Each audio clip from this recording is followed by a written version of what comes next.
स्वराज्य स्थापनेची प्रेरणा दिली अशा राजमाता मासाहेब जिजाऊ आणि ज्यांच्या लिखित संविधानावर संपूर्ण आज देशाचा राज्यकारभार चालू आहे असे भारतरत्न डॉक्टर बाबासाहेब आंबेडकर, सत्यशोधक समाजाचे संस्थापक महात्मा ज्योतिबा फुले, पहिल्या महिला शिक्षिका सावित्रीबाई फुले या सर्व महान व्यक्तींच्या कार्याला प्रथमतः मी वंदन करते आणि माझ्या भाषणास सुरुवात करते.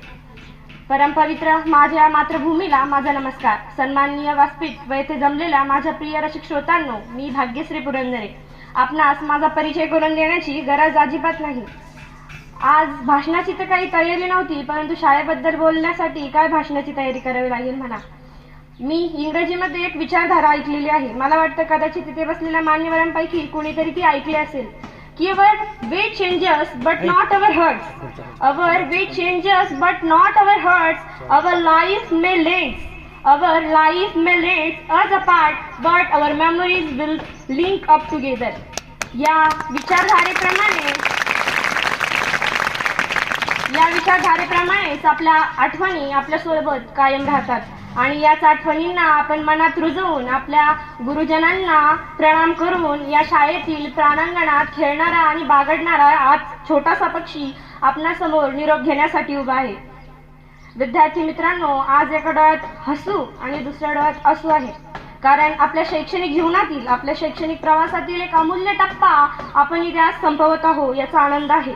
आणि या शाळेला या शाळेतील गुरुजनांना, या शाळेतील बहीण आणि भावांना, या शाळेत घडलेल्या छोट्या छोट्या मोठ्या मोठ्या क्षणांना आपल्याला निरोप द्यावा लागतोय याचं दुःख आहे. माझी शारीरिक उंची वाढली की नाही हे मला माहित नाही, परंतु माझी मानसिक आणि बौद्धिक उंची वाढवण्याचं काम माझ्या गुरुजनांनी केलंय हे मला नक्कीच ठाऊक आहे. आताच इयत्ता 9वीच्या मुलीने सांगितलं की कुंभार मातीच्या गोळ्याला आकार देतो, त्याच प्रकारे येथील प्रत्येक शिक्षकांनी जणू कित्येक विद्यार्थ्यांच्या जीवनाला आकार दिला असेल. आपण भविष्यात कितीही मोठं झालो तरी आपली मूळ या शाळेच्या ज्ञानाच्या आणि संस्काराच्या शिदोरीवरच टिकून राहणार आहे.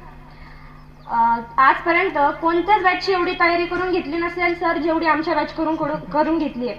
इयत्ता 10वीत आल्यापासून आमच्याकडून 185+ मॉक टेस्ट आणि प्रश्नपत्रिका सोडवून घेतलेल्या आहे.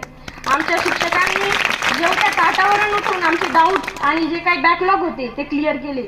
आमचे प्रत्येक विषयाचे जे प्रत्येक विषय होते त्याचा सिलेबस पूर्ण करण्याचा प्रयत्न केला आणि तो करूनही दाखवला. खरंच असे शिक्षक कधीही लाभले नाही. सर तुम्हाला माहिती आहे का, आम्हाला एक विषय 4 पद्धतीने शिकवला गेला. मराठी विषय, प्रश्नोत्तर पद्धती, कथा पद्धती, स्पष्टीकरण पद्धती.